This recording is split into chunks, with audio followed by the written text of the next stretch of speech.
is it possible to become a Nazir? Is it possible theoretically, technically? Yes, you can follow certain things that a person that's a Nazir does, as far as not to eat meat, not to drink wine, not to touch a woman, and so on.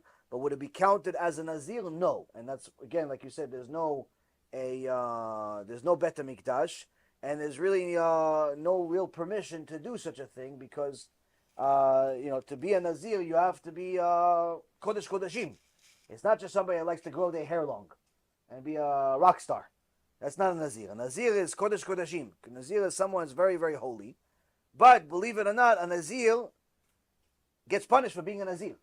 Even though he's doing something righteous, he gets punished for it. After he finishes his term, let's say he says, I'm not going to eat meat, I'm not going to cut my hair, I'm not going to touch a woman for, let's say, a month, 2 months, 6 months, a year, whatever it is. At the end, he has to bring a korban. Why? Hashem says, I created things in the world for you to enjoy them. I created meat and wine for you to enjoy it. How come you didn't enjoy it? Yeah, but I was doing a mitzvah. Okay, you did a mitzvah, but nobody asked you to do that mitzvah.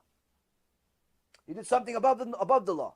There's a benefit, there's a minus. Point being is, it's a stringency that we do not have the merits to be at, to understand what it even means. For example, there are certain sins that part of the tshuva is to fast. For example, the Arizal writes, every time a person wastes seed, he has to fast 84 times.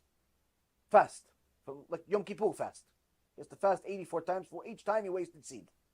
Now, that means that the average teenager, by the time he watched one of my lectures, he's already 18, 19 years old. He probably wasted time. Hashem Yachem, he killed a few civilizations. So why is he going to fast? He pretty much just commit suicide and be done with it. No. No. There is a permission to replace every fast with money. How much money? The value of a meal. Let's say it costs $5 for a meal.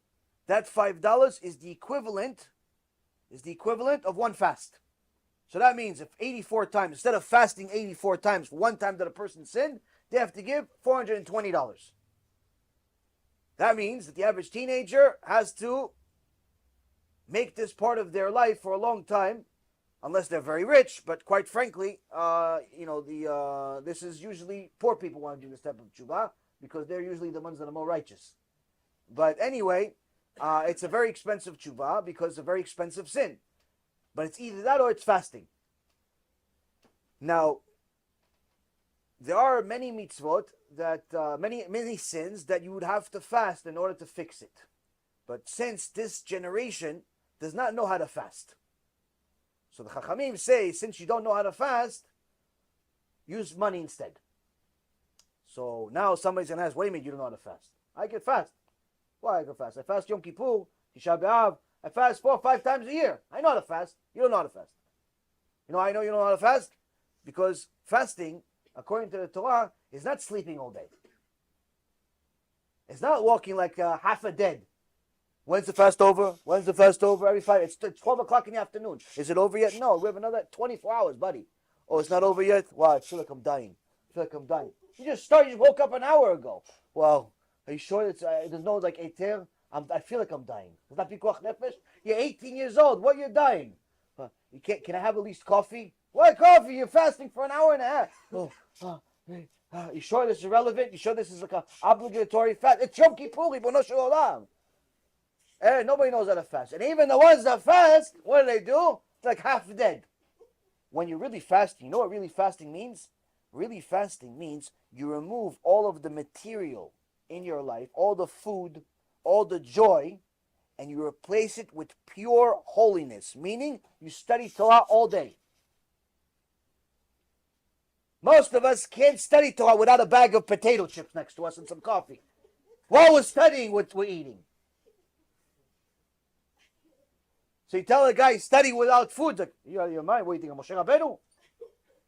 Let people study with the potato chips. Just study for heaven's sake. Meaning that, in reality, fasting, most of us don't know how to do it. Why? Because when we fast, it destroys us so much that it's very, very hard for us to function. You can maybe take an hour, 2 hours of studying, but most of the time we're like a walking dead. We're walking dead. So you have to train yourself. Meaning, get ready to write some checks if you want to do serious tshuva. But it's not necessarily a bad thing, because once you start doing tshuva and you use your money right, then you show Hashem that it's worth it for Him to give you more money.